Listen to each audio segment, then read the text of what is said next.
All right. Hi, everybody. Hello. How are you? How are you?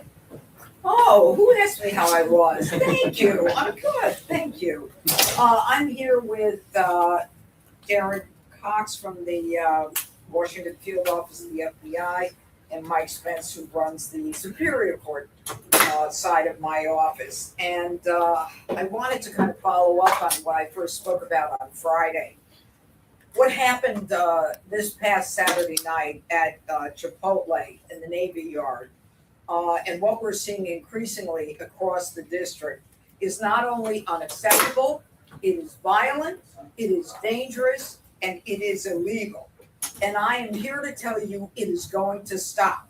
And parents, I'm talking about you now. This is a different scenario than any other time in the history of the district, because we are looking beyond those individuals who are committing the crimes, irrespective of how old they are. And we're looking at the parents to make sure that they understand that they are responsible for the upheaval that is going on in this district that is impacting everyone who lives here. I was at a doctor's appointment at 8 o'clock this morning, and the doctor was concerned about what's going on in the district. This is across the board. This is something that we should all be interested in making sure ends. And trust me, I'm going to do my part. This kind of thing is destroying the quality of life in the district. The residents are finding it extremely difficult to enjoy public parks and spaces, as well as waterfront areas. And the residents are starting to feel like these out of control teens are taking away their happiness and their quiet enjoyment. So as we move into the summer months, make no mistake, crime increases as the weather gets warmer and school is out. Now, just this past weekend, with the DC Safe and Beautiful Task Force, as well as NPD, we seized 32 guns. 2 days in the weekend, 32 guns. They're coming out and they're emboldened for whatever reason. And it's time to let them know that that's not going to serve them well. And the truth is, these kids, these teens, if you want to call them kids, they need to find something productive to do. And parents, that's your job. That's not our job. And I am sick and tired of people saying to me, oh, the teens have nothing to do. Yes, they do. The Department of Parks and Recreation has over 1,700 individual programs for teens, and parents take advantage of this and have your kids get involved in everything from basketball, baseball, boxing, tennis, ballet, cheerleading, kickball, track and field. And honestly, parents, there's a softer side to this. We don't want your kids victimized either, and neither should you. And that requires that you do something about this. And that's why we're going to hold you accountable now. These are not harmless gatherings. They are violent and they are disruptive. And you can see from what happened at Chipotle's this past weekend, it was not just violence occurring between individuals. It was simply destruction of property. It was a takeover of a restaurant by individuals who felt that they could get away with it. Well, they're not going to get away with it. And I'm going to tell you how in a couple of minutes. But this terrorizing is going to end. And the message that lawlessness runs the streets is over. The city belongs to law-abiding residents, not roaming mobs looking to make a name for themselves or to contribute to the chaos or violence and to get social media attention. These are not kids being kids. This is criminal conduct. But for those kids, those teens who insist on participating in these mobs, understand something. A social media click is not worth a criminal record. And we will make sure that you have a criminal record. And if you think that being a teen gives you a pass to terrorize businesses and neighborhoods, you're about to find out otherwise. We will arrest you, and where we can, We will prosecute you aggressively, and we will prosecute your parents. And to those repeat offenders and anyone carrying weapons, assaulting officers, destroying property or targeting businesses, expect serious consequences. And to those who organize these teen takeovers or these mob connections, when you do so on social media, we have your social media, and that lasts forever. And that's all we need to pin this on you. And on Friday, I made it clear that I was going against the parents who take and refuse to take responsibility to stop this kind of thing. I said they would face consequences, and I meant it. I talked about DC code, and I want to reiterate, it is 22-811 that I am going to use to prosecute you for contributing to the delinquency of a minor. Parents, you are not a bystander in this crisis. The taxpayers who are footing the bill by extra policing, cleaning up damaged property, suffering the effects of these illegal gatherings, whether it be noise or fights or robberies or chaos, are done. Starting now, parents, you're paying the bills. And if you know where your teen is and what your teen is doing, and you allow them to continue their conduct and continue to allow them to flourish, then we're going to prosecute you. And you can't just say, well, I really didn't know, I'm not so sure. This is going to be a strict liability crime and a strict liability prosecution. Now, how am I going to do this? When teens are repeatedly violating the curfew, when they're repeatedly truant from school, when they possess alcohol or drugs, no matter how much, doesn't mean that they have to be prosecuted. When they are violating a court order, or when they're already a PINS, a person in need of supervision, or committing criminal offenses like we saw in Chipotle, we're coming for you and we're coming for your parents. If your teen, parents, is a curfew violator, you're subject to a $500 fine each and every time. And if there are crimes under contributing to the delinquency of a minor, you face up to 6 months in prison. And I am not shy about looking for jail time. The people of the district have had enough, and we do not want this increasing as these teens run wild through our neighborhoods. Now, this is going to be a coordinated, holistic approach. This morning, I spoke to Chief Jeffrey Carroll about the need for my office to know who the teens are who've gotten a curfew violation. Because if there's more than one or two, parents, you're on my list. I spoke to the police chief about those teens who are wearing masks when they are committing crimes. That's an additional violation. It's an OAG violation, but it's a violation nonetheless, and I can bootstrap the parents into that. I also spoke with the local DC Attorney General, Brian Schwab, and he and I are on the same page as it relates to his giving my office the information that I need about PINS, about young people in the family court who are in trouble, who are in a position where they are being monitored and under a court order. It is then that I can pull their parents in.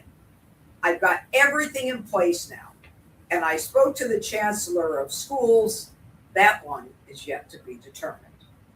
So if you've been following the DC news, you know that there has been a back and forth with the DC Council, who for whatever reason are refusing to vote on a curfew, a new curfew that will allow Mayor Bowser, and with whom I am on the same page on this, along with Chief Jeffrey Carroll, to impose a discretionary curfew based upon information that is coming to their attention. In fact, right now the curfew is 11 to 6, weekdays, and I think on weekends it may be 12 to 6. But the DC Council is not willing to deal with this. They punted, and you know they punted when the kids were on spring break between, I believe it was April 15th and April 21st. And they literally just went home. Well, I'm telling you now that there is a meeting tomorrow of the DC Council. And I am now asking the people of the District of Columbia who agree with the mayor and the chief and me that they need the ability to create this curfew based upon the discretionary and the recent information, to call every one of these members of the DC Council and tell them that we need a curfew. We need a discretionary curfew where the mayor and the chief have the ability to get the police and get the teens out of areas so we can enjoy the quality of life that we are entitled to. Enough of this nonsense. If we don't do this ourselves, no one is going to do it for us. And in the end, this is a coordinated effort, and it is something where I want to thank the MPD. I want to thank Darren Cox, who is in charge of the Washington Field Office of the FBI, all of our law enforcement partners who are working tirelessly to restore law and order. They have shown tremendous pressure of professionalism and restraint. I say this every time, and I have to say it because I desperately believe it. We are in the most important city in the nation. This is the nation's capital. This is where the 250th anniversary will take place on July 4th. This is where we have to make people proud of that city on the hill. And unless we all come together and do this together, it's not going to happen. Well, I'm an optimist, and I believe that it will. So now I'd like to call upon Darren Cox, who can tell us what we're doing to deal with this violent takeover. Thank you. Hi, I'm Darren Cox. I'm the Assistant Director in charge of the Washington Field Office. I appreciate the opportunity to be here today. I want to pledge our support to our partners who are investigating these takeovers. Make no mistake, these takeovers are not harmless gatherings. They're violent incidences that often lead to assaults, fights, and robberies. They disrupt commerce and spread violence throughout our communities. The FBI is devoting personnel and resources to investigate all possible federal violations during these violent takeovers. If the subjects are 18 or older, they are considered adults in the eyes of the law. And any federal crime that they commit will be investigated and referred to the U.S. Attorney's Office here in D.C. for full and aggressive prosecution. We will support the U.S. Attorney's Office in also prosecuting any minors who engage in federal criminal conduct. The FBI will not tolerate physical violence or the disruption of commerce that violates federal laws. We will continue to support the Metropolitan or MPD, also the U.S. Attorney's Office, and all of our federal and local partners in this matter. Thank you. Thank you. Now, I'm sure you're going to ask the question, and I'll try to answer it now. This case is under investigation right now. We are working diligently on it. The FBI is working. They have I don't want to say techniques. You want to talk about it or not? He doesn't want to talk about it. See, that's what happens with the FBI. They are using all of their resources. We are trying to identify these people. They may be teens. They may not be teens. We don't know. But in this, we were trying to figure out for you what pictures to show you, and I'm sure you all have already looked at this online.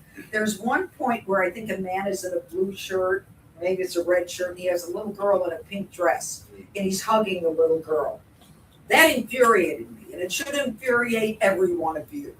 This has to stop. These people feel that they can do this, and that they can destroy the property of others and victimize other human beings and destroy property, destroy a business, people are petrified. We're gonna put an end to this. I'm telling you, we're gonna put an end to it.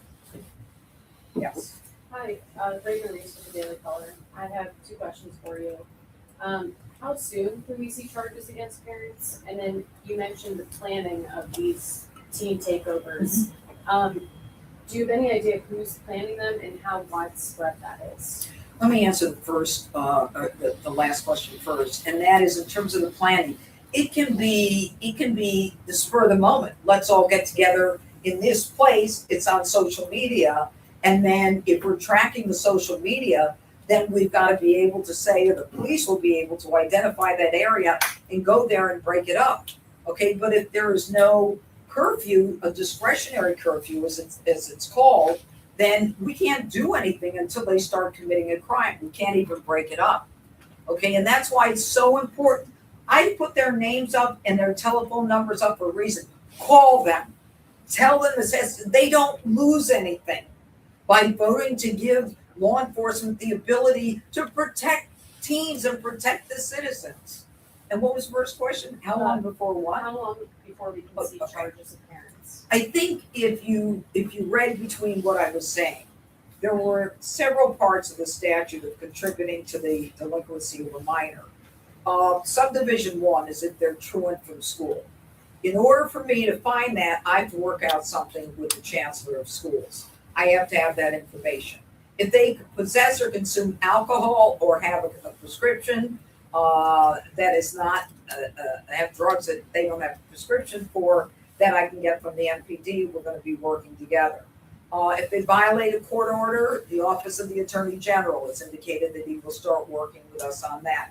If they violate any criminal law, I can do that. If they violate a court order, if the street gang doesn't work. There are any one of a number of subdivisions of 811 that we can use. But what this means is that we have to start backtracking now. We can get someone, for example, in this situation, but before I can prosecute a parent, I've got to know that there is some knowledge that they were soliciting or recruiting, assisting, supporting, causing, encouraging, enabling, inducing, advising. There's a lot of verbs in there. And if I can prove that, I'll go after them.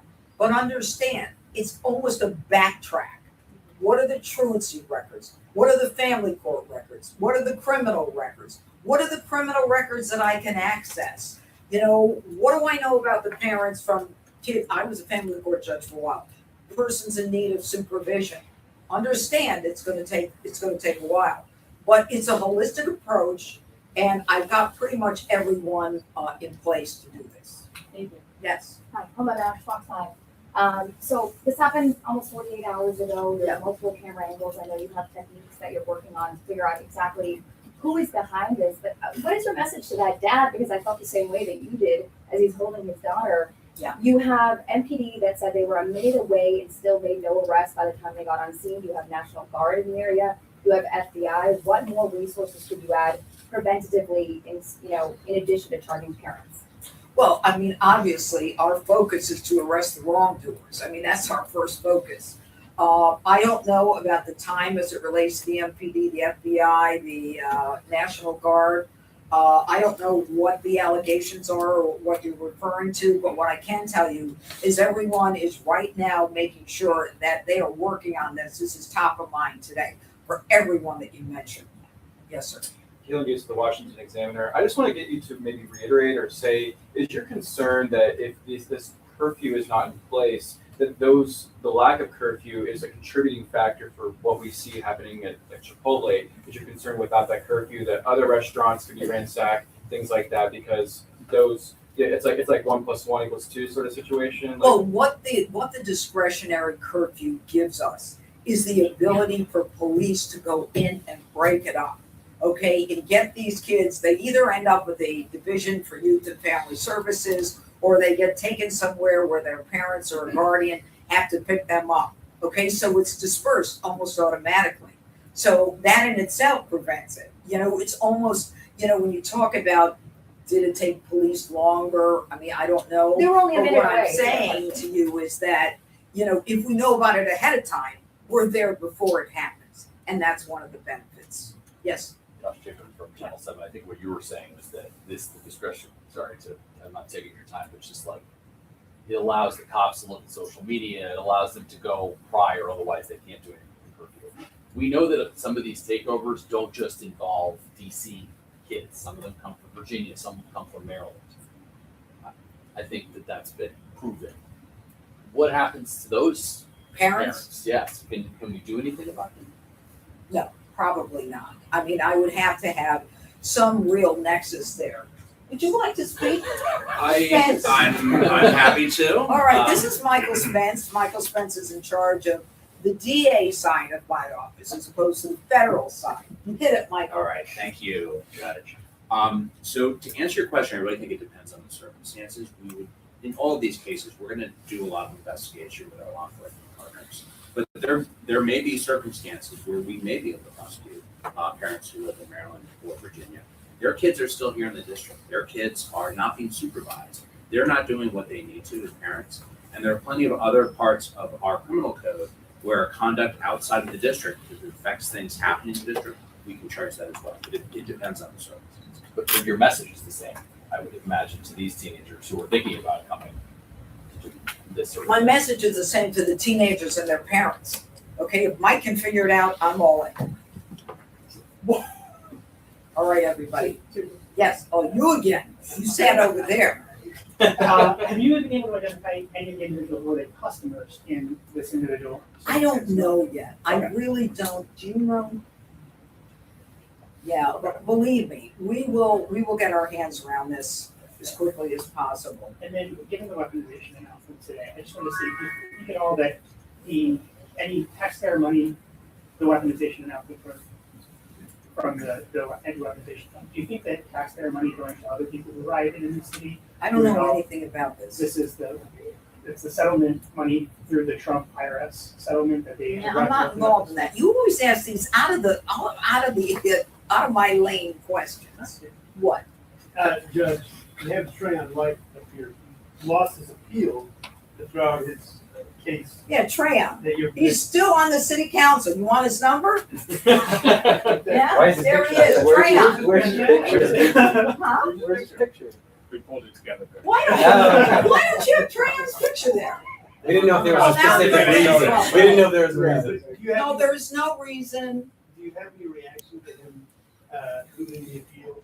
And No, I don't have any reaction. Look, you know, I'm pretty much a straight shooter. You know, judge makes the decision. Sometimes I agree, sometimes I don't.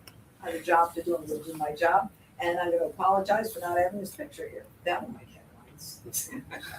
Is the FBI leading the investigation, this specific investigation, and will the FBI leading future investigations into other youth mob environment attacks? This investigation is being led by MPD, and we are providing assistance to them in this investigation. And one thing I would ask is the photographs that you've seen here and also on social media, if individuals have the identity or know about them or have any information about the individuals that would have been in Chipotle, please make sure that you're reaching out to MPD to provide that. And how common is that for the FBI to help local police in these sorts of environments? Is this a unique thing for the Washington field office? No, it's not unique. We help state and locals across the country. And once we identify a federal nexus, we work with them. And at this point in time, we're working with MPD. We're providing both agent and analytical support in this investigation. Once we identify federal charges, once we identify the subjects, then we'll obviously consult with the U.S. Attorney's Office here and see if additional federal charges are appropriate, and if so, then we would do those things. And Judge Jeanine, One of the, and I think it's important to add to what Darren just said, is because of the president's Make DC Safe and Beautiful, we've gotten into kind of a rhythm where we work together, and we find that there are tremendous aspects of each other that we can utilize to help us with our cases. So I'm really proud of the engagement between local and federal. and with that aspect, National Guard are you going to, is there a conversation about how are we going to position National Guard with this summer? Are those going to change in terms of parole, where they're patrolling, I mean? Well, I think that we're gonna leave up to, Kathy Seralta, who is in charge of the task force and the marshals.